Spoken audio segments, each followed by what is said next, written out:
ایک انہوں نے کہا کہ برے کی برائی بیان کرنا کیسا ہے۔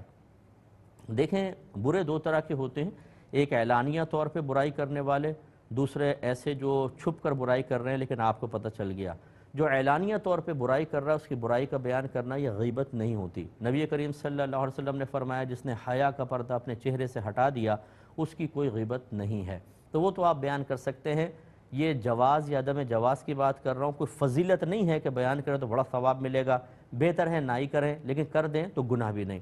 دوسرا وہ شخص جو چھپ کر برائی کر رہا ہے اور آپ کو پتہ ہے، اس میں پھر یہ دیکھنا ہوگا کیا اس کی برائی کا اثر مسلمانوں تک پہنچ رہا ہے، لوگ اس کے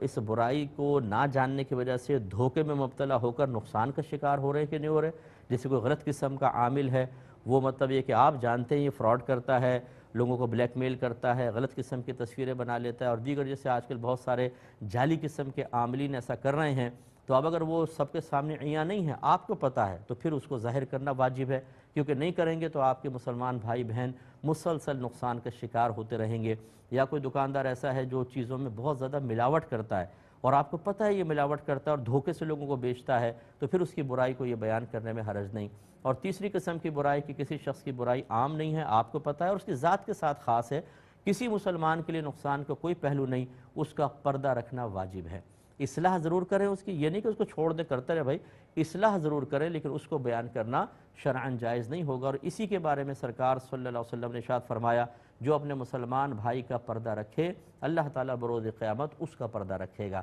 اس کی اصلاح اچھے انداز سے کریں لیکن بیان نہ کریں۔